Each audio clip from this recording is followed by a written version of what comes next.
رسولنا، محمد قائدنا، محمد قدوتنا، روح فدا صلی اللہ علیہ وآلہ وسلم وہ ہر دور کے نبی ہیں، وہ ہر عصر کے نبی ہیں، وہ ہر زمانے کے نبی ہیں، وہ ہر قوم کے نبی ہیں، وہ ہر خطے کے نبی ہیں، وہ ہر قبیلے کے نبی ہیں۔ قرآن نے تو خطبہ پڑھ کے کہہ دیا وَمَا أَرْسَلْنَاكَ إِلَّا رَحْمَةً لِّلْعَالَمِينَ، آپ تمام عالمین کے لیے رحمت ہے۔ میں عالمین کو نہیں جانتا لیکن قرآن سے اتنا جانتا ہوں، قرآن کہتا ہے الحمد للہ رب العالمین، اس رب کے لیے حمد ہے جو عالمین کا رب ہے۔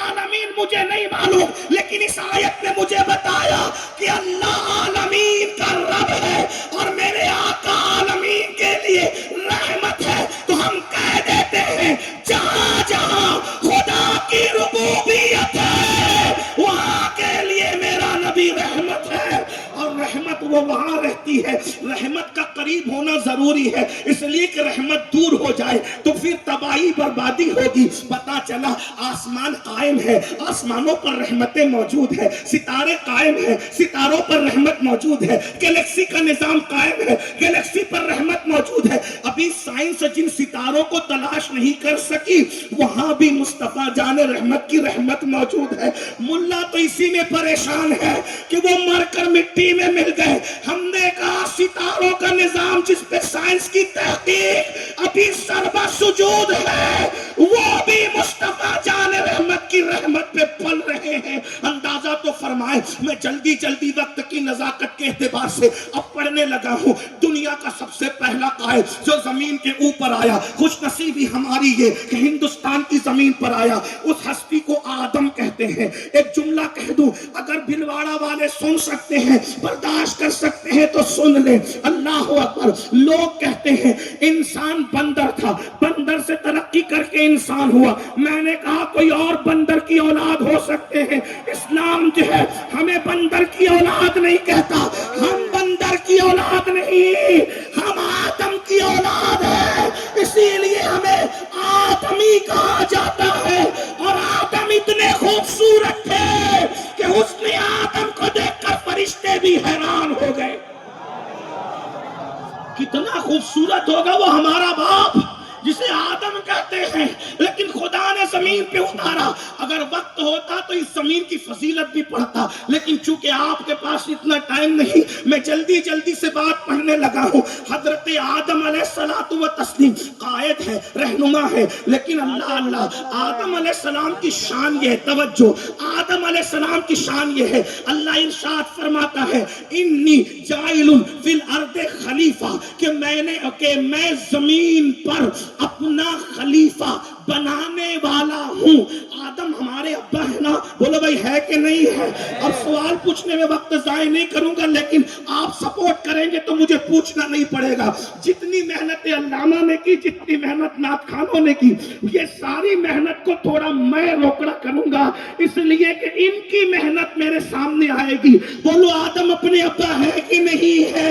الحمدللہ۔ ایک جملہ کہہ کے آگے بڑھوں، کسی کو چھیڑنا نہیں چاہتا۔ جو باپ کے نقش قدم پر رہے وہی اولاد باپ کی وفادار رہتی ہے، جو باپ کی غدار ہو جائے وہ باپ کے نقش قدم پر نہیں رہتی۔ ہم آدم کے بیٹے ہیں، باپ کے نقش قدم پر ہیں، کیونکہ آدم کسی اور کی عبادت نہیں کرتے تھے، آدم رب محمد کی عبادت کرتے تھے۔ تو جو زمین پہ رب محمد کی عبادت کرتا ہے وہ آدم کا وفادار بیٹا ہے۔ جو کہیں اور چلا گیا ہے اس کے لیے جملہ کل کہہ دوں گا کسی جلسے میں، یہ کہنے کا وقت نہیں، ذرا توجہ فرمائے، غور سے سنیں۔ حضرت آدم علیہ السلام کے بارے میں قرآن کہتا ہے یہ قائد ہے اس دور کے، لیکن اللہ اکبر، حضرت آدم کے لیے کہا انی جاعل فی الارض خلیفہ، میں زمین پر اپنا خلیفہ بنانے والا ہوں، بنایا نہیں بنانے والا ہوں۔ آدم کو بھیج کر بنایا، آدم کو بھیج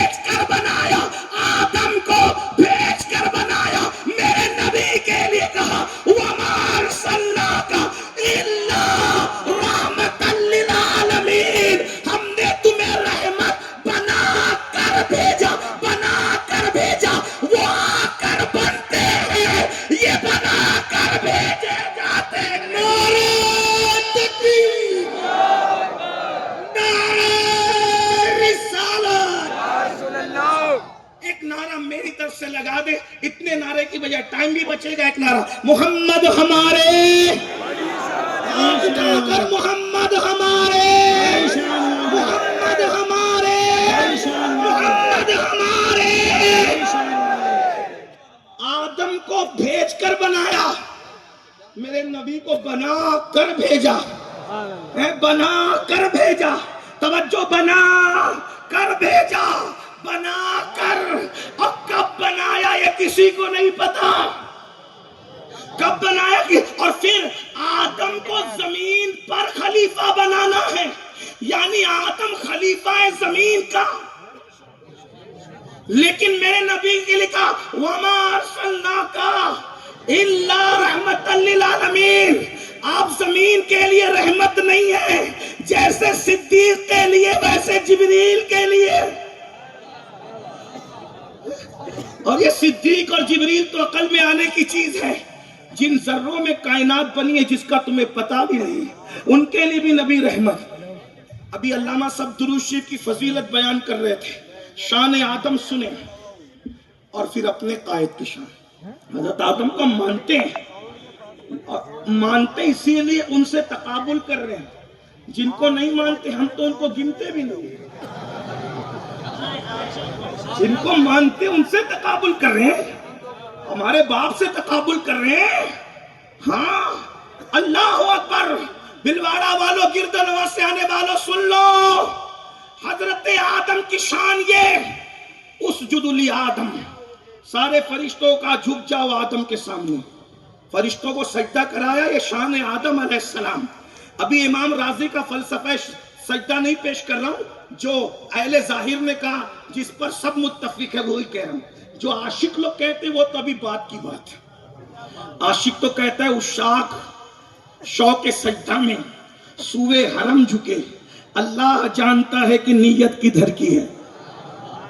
یہ کہہ دوں تو ناسبیت اور اہل بدعت کے خیمے میں آگ لگ جائے۔ علامہ امن صاحب نے پہلے ہی بے امنی پیدا کر دی ان کے خیموں میں، اب میں کیا کہوں ان لوگوں کو، لیکن بہرحال بات چھوڑیے، توجہ ہے آپ کی۔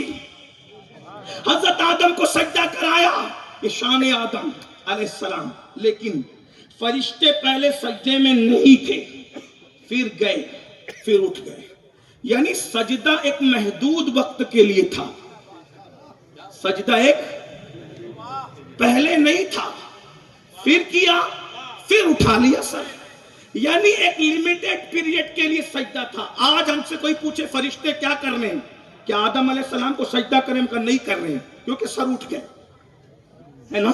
بولو بھئی ہے کہ نہیں ہے؟ بات مشکل ہو رہی ہے نا، سمجھ میں نہیں آ رہی، کوئی بات نہیں، کیونکہ بات اس کی ہے جو سمجھ میں نہیں آتا، یہی تو بات ہے، جب محبوب سمجھ میں نہیں آتا تو محبوب کا بنانے والا کیسے سمجھ میں آ سکتا ہے؟ بات ہے۔ بارہ چلے میں بات کرنے لگا ہوں کہ آدم علیہ السلام کے لیے جو سجدہ تھا وہ لیمیٹڈ پیریڈ کے لیے تھا، لیکن سب فرشتوں نے سجدہ کیا، ایک نے نہیں کیا، وہ اکڑ گیا، اس کو اللہ نے نکال دیا، باہر کر دیا انکا رجیم کہہ کے، اور پھر اس کے بعد کا واستکبر وکان من الکافرین، تکبر کیا، کافروں میں سے ہو گیا۔ لیکن ایک بات علماء کی موجودگی میں کہہ رہا ہوں، میرے پیچھے